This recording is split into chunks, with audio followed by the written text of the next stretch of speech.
Hey guys, thank you for joining our exciting episode of YOML. Today we're on Reflection 184. We're on a brand new book. We concluded part two yesterday. So on a new book, and I guess this book I haven't read yet. So I'll let Chris introduce the book and his reflection.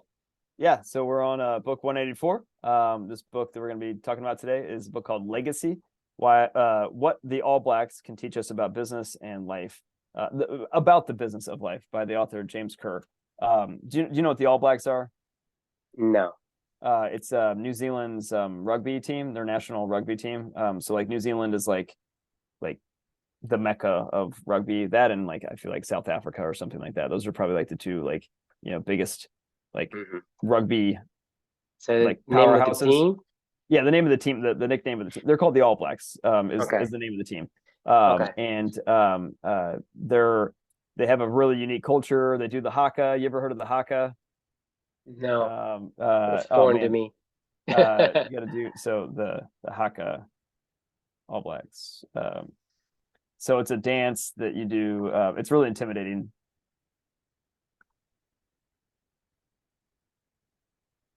Can you hear this?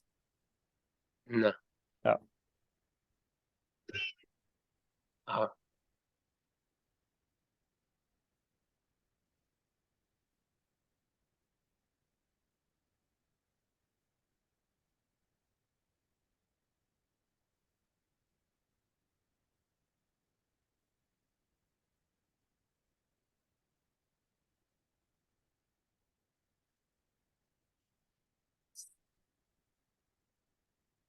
So they do like the haka is like their famous dance they do before each it's not a dance, it's like a ritual tribal song or whatever. They do this to like intimidate, their opponent before like matches, and also to like, you know, their cultural, um it's a symbol of their culture and their culture. I mean, just in general. Anyway, so like the New Zealand rugby team is called the All Blacks, and they're like incredibly successful. They have an incredible culture, and this book is like a deep dive into the All Blacks culture, how they came to be, and why, what's at the heart of great leaders and things like that. So champions here, that sums it up. The best thing you can do is to sum it up is champions do extra. They sweep the sheds, they follow the spearhead and keep a blue head, and their ancestors, they are good ancestors and plant trees you'll never see. Like this is like, and he talks about all these different like themes throughout the book about like what is, a great leader and what they can teach, and then he talks about the All Blacks and how they do stuff. But it's very more general topics around culture, right, and building a great culture. It's a really good book. So I actually started. So the reflection title is Pass the Ball. So I actually started this reflection off with, I swear to you, if we could have written a book summarizing pretty much everything that we've learned over the past 2 years in the year of magical learning journey, it would be basically this book. Like, and it's like and I'm not joking. Like it's it would come pretty damn close. I mean, it does an incredible job of really breaking down the fundamentals needed to establish a sustainable and thriving culture of meaningful work and meaningful relationships. I mean, it's literally like, and something that can be replicated for generations to come, whether it's through a rugby team or not. Like, I mean, this is the All Blacks have been around for a really long time, and they've been able to maintain a high culture and a high level of meaningful work and meaningful relationships with everybody that comes and goes throughout this organization, and they carry that legacy. So it's very similar to like your affiliation with Texas A&M, right? Like you know that you're no longer an Aggie, but once an Aggie, you're always an Aggie, or like Right. once like it's just one of these things. Like once you're an All Black, you're always an All Black, but at the same time, you try to help. The it's like a fraternity, whatever, like all these things, Yeah, right? exactly. So they've done an amazing job of building an incredible culture there, based on a lot of the foundations and principles that we've gone through over the past, multiple years, you and I, like exploring through a lot of different books and things like that. I jokingly put on here, like, this stuff works because this stuff isn't stuff. It's humanity, right? Like this is what is important for us. Like what you and I have learned through this whole entire journey is like be more human. Like the more that you can embrace humanity, understand I why we do what mean, we do. we gotta do us, right? Yeah. Right. When you say you gotta do you, like Beaver must damn, you gotta be you. I mean, if you're Exactly. human, right, be human. Embrace humanity. If you embrace humanity, then you do good. Exactly.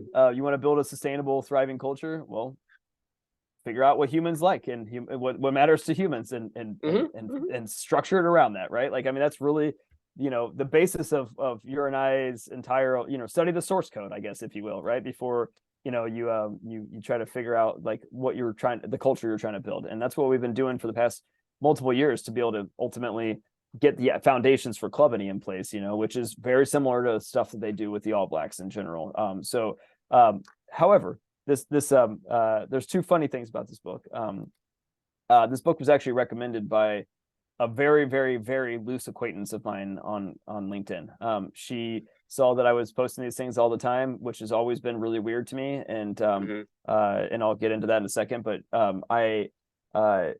she just saw that I was posting these all the time, and she was somebody that I had talked to through work. She was a customer of mine at Salesforce, and she reached out to me, and she's like, I know you love, reading these books, and I like reading your reflections. She was like, I think this would be, a great one. My boss loved it. I read it. It was fantastic. You should check it out. So I immediately downloaded it and, read it the following weekend, and then here we are writing this reflection, so I couldn't be happier. Like, this is the stuff, this is why you do it, right? This is passing the ball in a lot of ways, right? This is why we do what we do. So it actually made me think, segueing that into like, it's weird. It still feels weird. It feels so weird whenever I share these reflections on Twitter and LinkedIn. I hate it. Like, I don't like it. I don't want it. I don't like it. I never like it, but I do it for a reason. And it's for this exact kind of a reason, because I'm trying to share my knowledge. And this whole journey for me has been one that has gone through multiple different steps and multiple different evolutions. And after Amelia passed away, the first, I would say, 50 books or so, that I read with her and trying to find my way out of the rubble of life, like, that was for me. It was very selfish. It was me and her trying to feel our way out in the dark and to figure out a way that we can, still stay connected and live this life of find what our purpose is, and how to push forward, and how to honor each other, help each other, grow with each other, all this stuff, right? Like, there was a lot of self-learning that I needed to do, and I still do, but like, really at that time, it was very selfish. Like, I needed to figure out a way to keep my daughter in my life, and how to live my life without my daughter. And that was what really, I feel like, that if I was going to categorize like those first 50 books, like that's really a lot of what I explored during that time. There was something around somewhere between like book 80 to like 100 or something along those lines, where I started to feel not icky, but like, this is about the time, when the Year of Magical Learning idea came about, right? When I was talking to you about it, I was like, I'm starting to forget some of these things that I'm learning, right? Like, it had been about, a year and a half in, and I was like, back into a position where I felt like the purpose that I wanted to be living my life was developing, and I felt strong about that.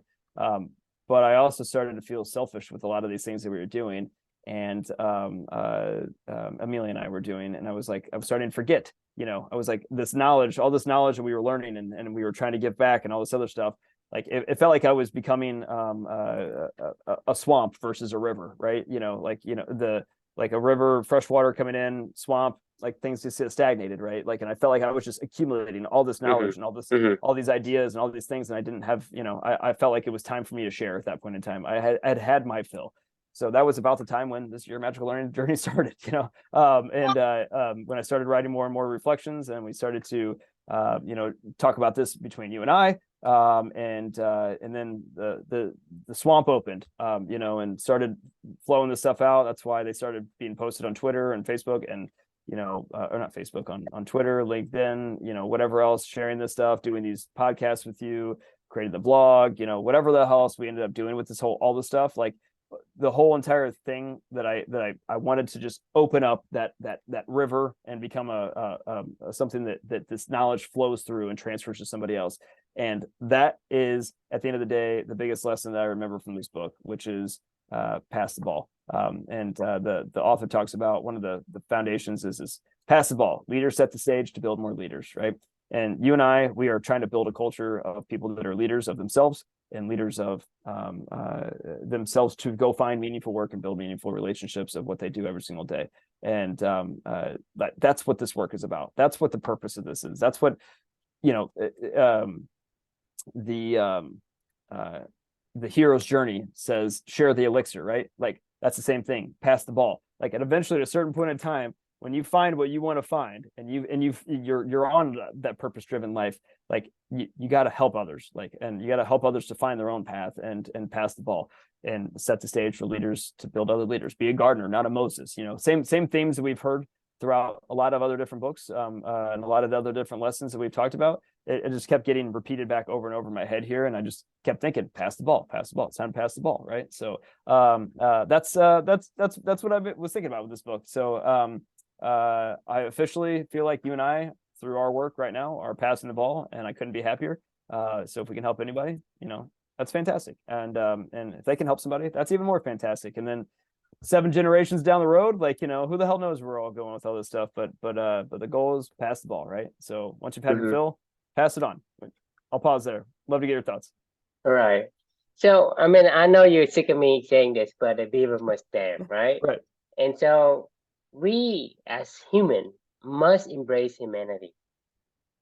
In humanity, one of our genes that need to express is sharing.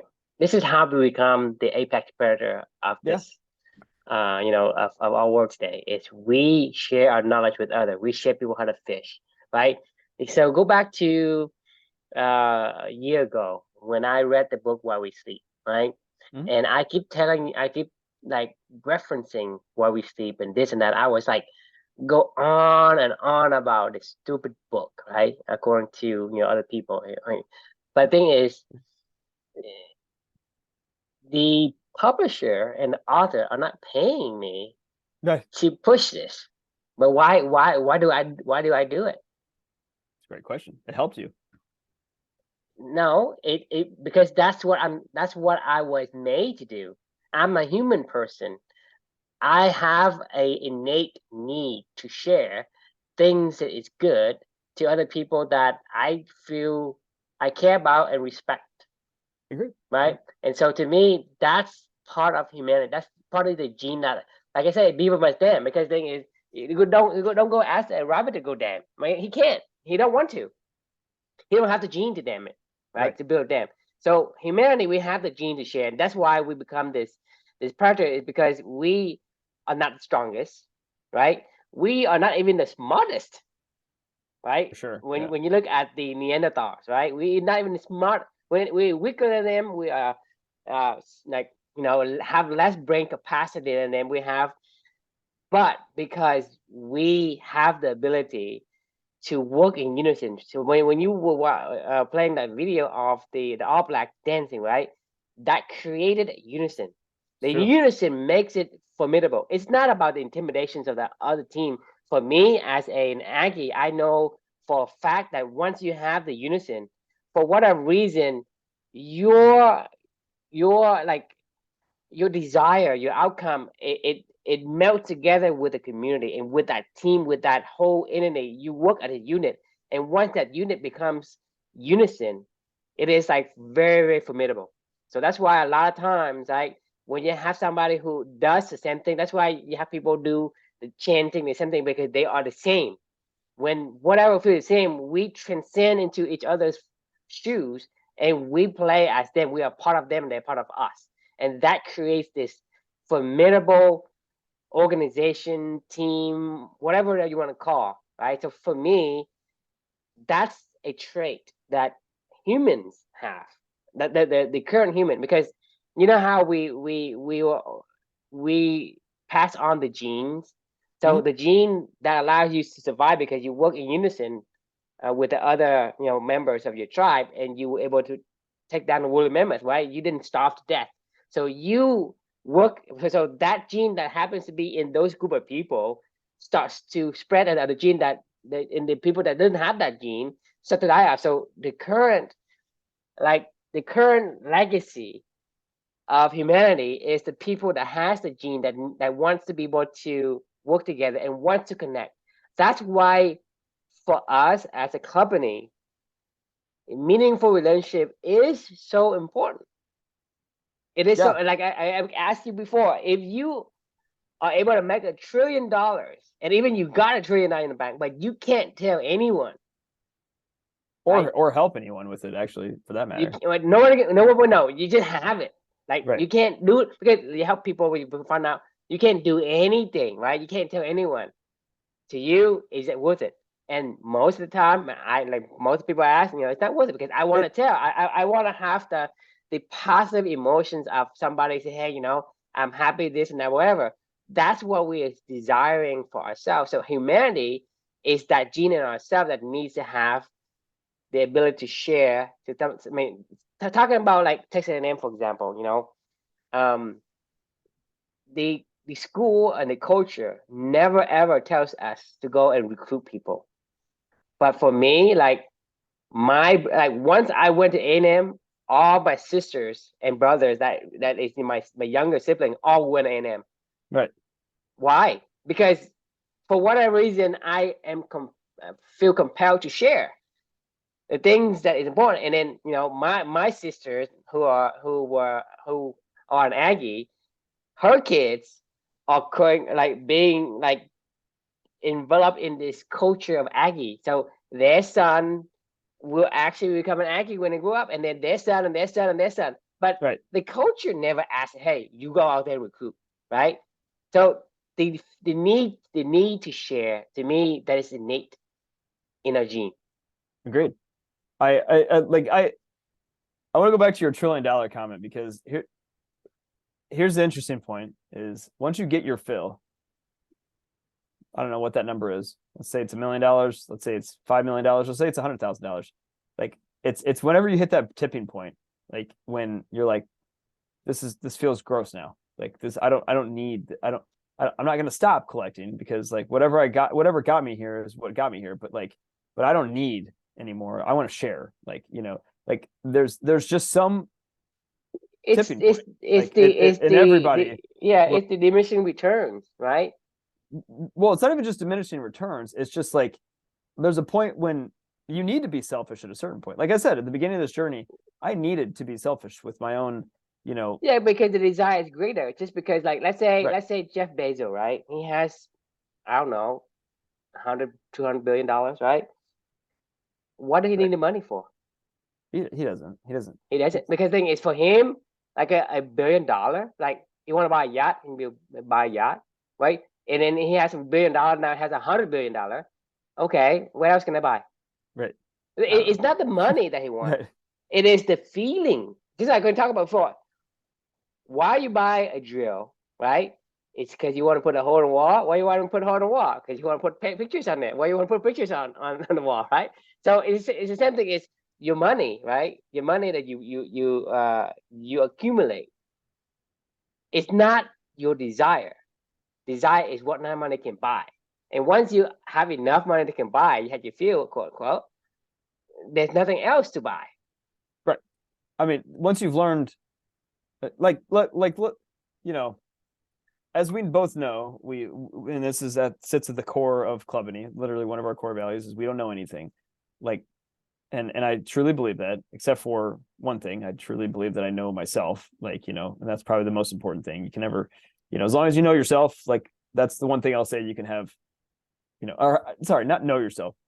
You know how you feel every single day. Like you either know if you feel good or you feel bad. If you feel aligned or you don't feel aligned. If you feel like you're moving in the right direction or you're not moving in the right direction in life, like that stuff, nobody can tell you how you feel or not, right? But everything else, like it's open to complete interpretation. But knowing that sits at the core of Clubany.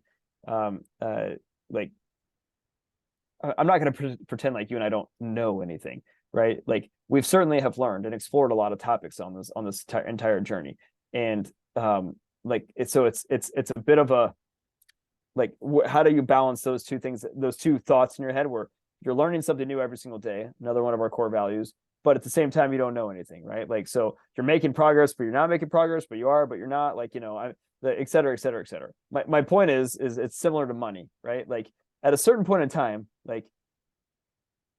we have to open the dam, like literally we have to like just let it go and like purge what we've known, keep what we want to keep, and not hold on to it like too tight. Like, I mean, those are still loose concepts, but like the dam needs to open. Like the whole idea of the river and the swamp, I think is an important concept in general with this whole entire stuff, right? Like we cannot hold it all in. It is not for us. I mean, It's not who we are. I mean, it's just not who we are. Yeah, if you are someone else, then yeah, they want to hold it in, but it's not who we are. We cannot hold it in because it doesn't give us any joy to have $1 trillion in a hole in the middle of, nowhere somewhere, and say, hey, I have this $1 trillion, right? It's about you say, hey, how I'm going to make myself feel positive with this money. I'm going to buy a yacht, right?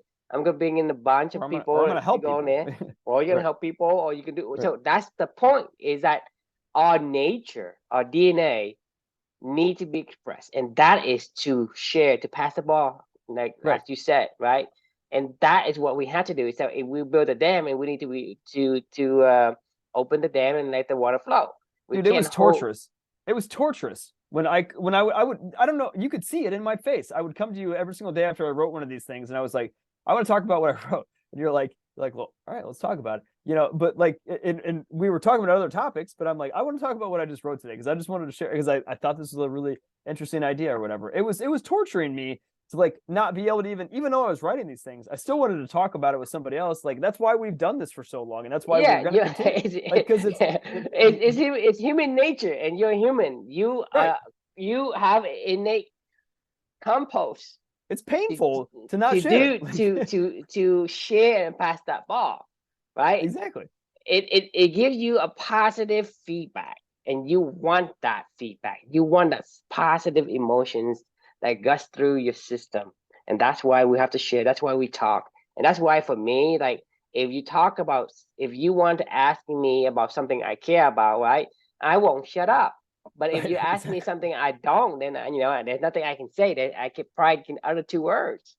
Right, 100%. I mean, like, it's so back to what I say: beaver must dam, and human must be. We must embrace humanity, whatever that humanity means. It's one of the memory palace, moonwalking with Einstein, moments from this journey that I will always remember, is from the book The Righteous Mind by Jonathan Haidt. We haven't talked about it, I don't think, yet, but or did we talk about it? Did we talk about it? I don't know. I don't remember. Maybe not. We did 90% B, 90% monkey, 10% bee, right? Yes. Okay. So from that book, I remember distinctly him saying, you know what, the thing that I found the craziest I thought ever about monkeys versus humans, he goes, you know what the thing is?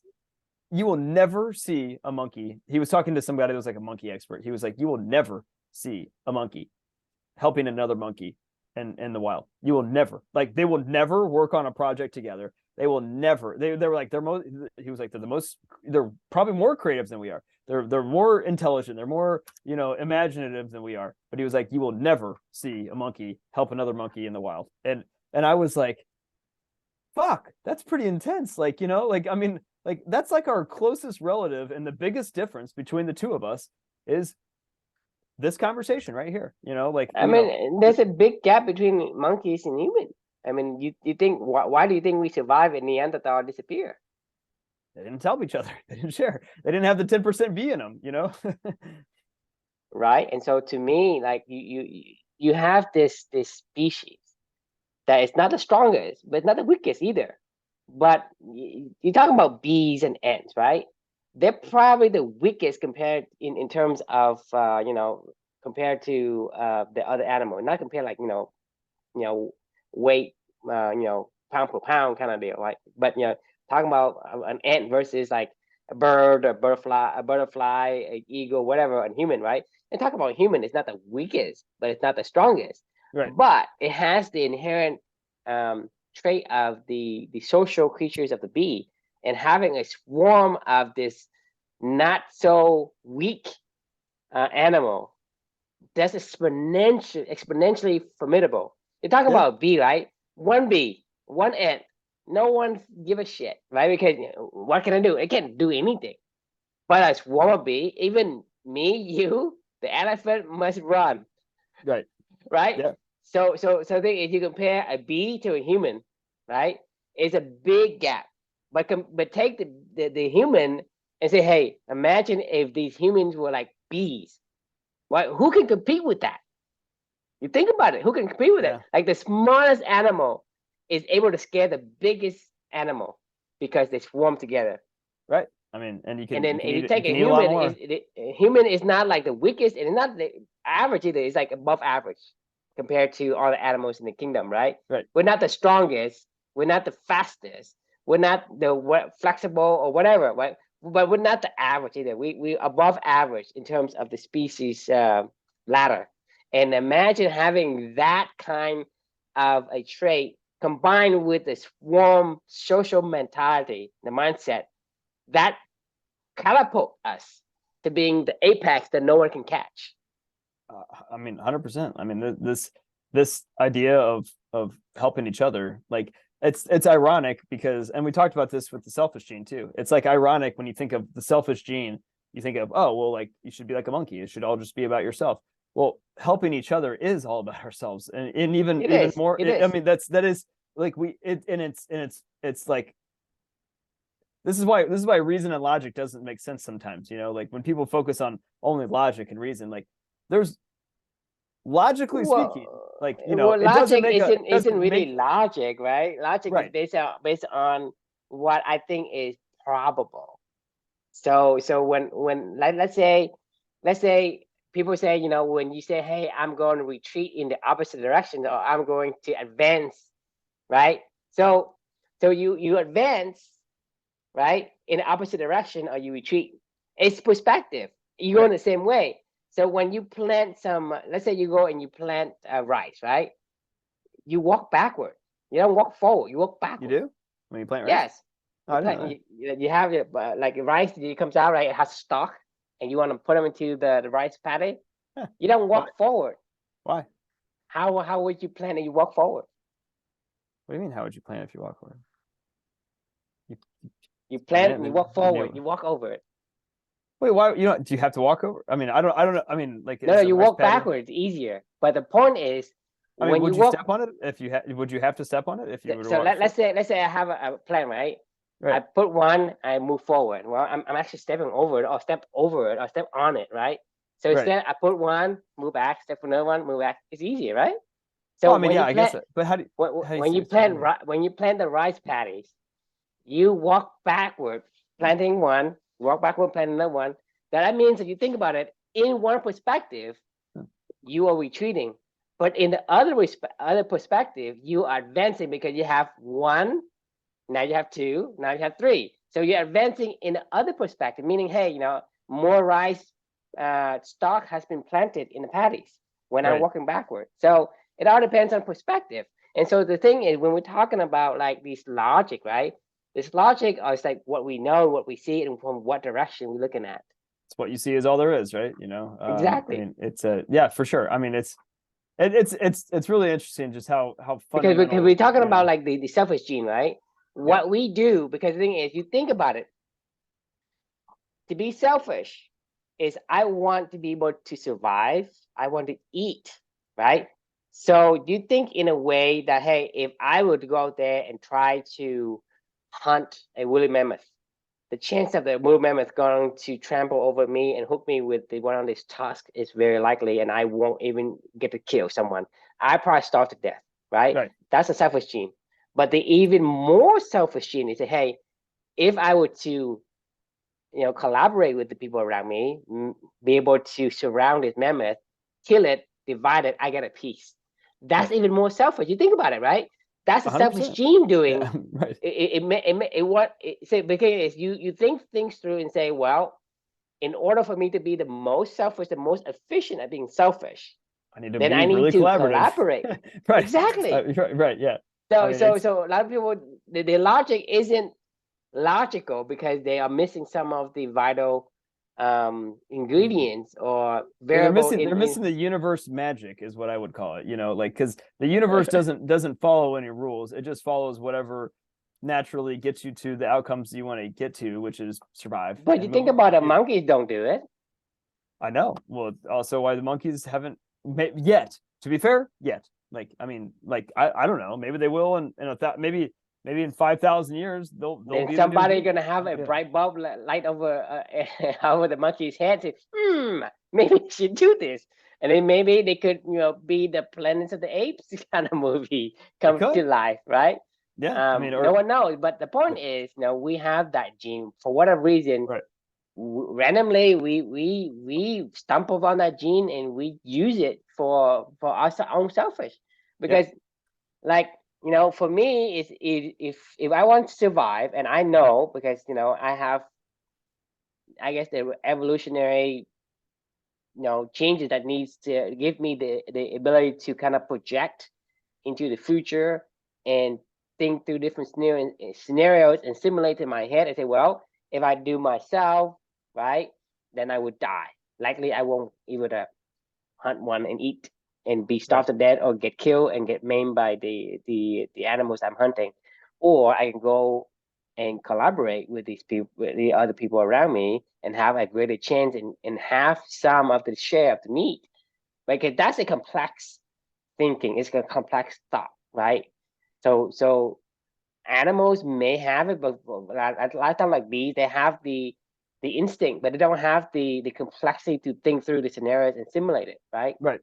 And Yeah. so They're just acting. it's not to say that animals don't have like providence in thinking about the future. They do, but they don't have the complexity for us to get. Because for us, like, we can simulate through and say, well, this one option is good, this option is bad, option whatever. But Or we think. I mean, but yeah. yeah, that's what we think. But Right. as far as all the information I have thus far, that's what Right. kind of points me to as far as the most reasonable, most probable um, outcome of how we become the apex animal in the kingdom. And Share the so, ball. Pass the ball. That's how you do it. I mean, yeah, keep people keep meaningful work, meaningful relationships. Like that's how a you do it. meaningful Yeah. relationship, right? Yeah. The thing is, those two are like the yin and yang. You have to have them both, and they have to work Mhm. in unison. But that's what we live for. It's not about like the money or anything. I don't know if life has any meaning if you have no one else that lives with you. But you think about, hey, let's assume that you're only person left in the universe, in the world, right? Life is torture Yeah, it because sucks. you're not able to express yourself. Just like we're talking about, don't be a donkey in the shed. Well, don't be a human alone. That's a good point. That's a You very think good about point. it. Like, Don't I be mean, human that's alone, because that, you look at all the people that ever have any regrets, right? When they're in their deathbed, right? When there's no one around them, this is the most regret they have. yeah, I wish I would have Is said they I'm are sorry. I wish I afraid would have of spent dying more alone, time. and Yeah. because we need to have that ability to connect with another person, because that's how we came to be this species. 100%. I just finished this book last week called The Five Invitations, which is about like learning about what death can teach us about living a full life. And the guy was the proprietor of the Zen Hospice Project in San Francisco. So he ran a hospice that was like kind of like a Buddhist hospice, Mm-hmm. and this was like stories of him helping people to die, and to transition off into the world, and kind of the biggest lessons that he's learned from people over the years in terms of like what you can learn from that process and things they regret, things you're saying, right? And like, and 100%, you're right. You're right. Like that's definitely what a lot of people, one of the things they that's why people are there. That's why we have a hospice project. Like if we just died, I just let mean, them go die, like, and hospice is like a godsend for these people. it is. I mean, it's I just somebody mean, to be there with you to help you to, as this guy would say, as your body may be dying, but your soul is opening up and connecting, I mean, like into a different space, I mean, it's I don't know. We need connection. Like, I mean, we need. That's who we are. Like I Yeah. say, a donkey, don't be a donkey in the shed. Don't be human alone. Yeah, I agree. I think it's good. I think it's a good place to end for the day. No, fun conversation as always. So, let's the question we can leave for you all is, if you've had your fill, how are you passing the ball on to others? So Yeah, definitely we do that every day. We do that every yes, day. If you're a normal human, you do that every day. you should be. If you're not, then you should be. There's something So wrong with you. exactly. Well, thanks for joining us, and look forward to seeing you all tomorrow. All right, sounds good. Good night.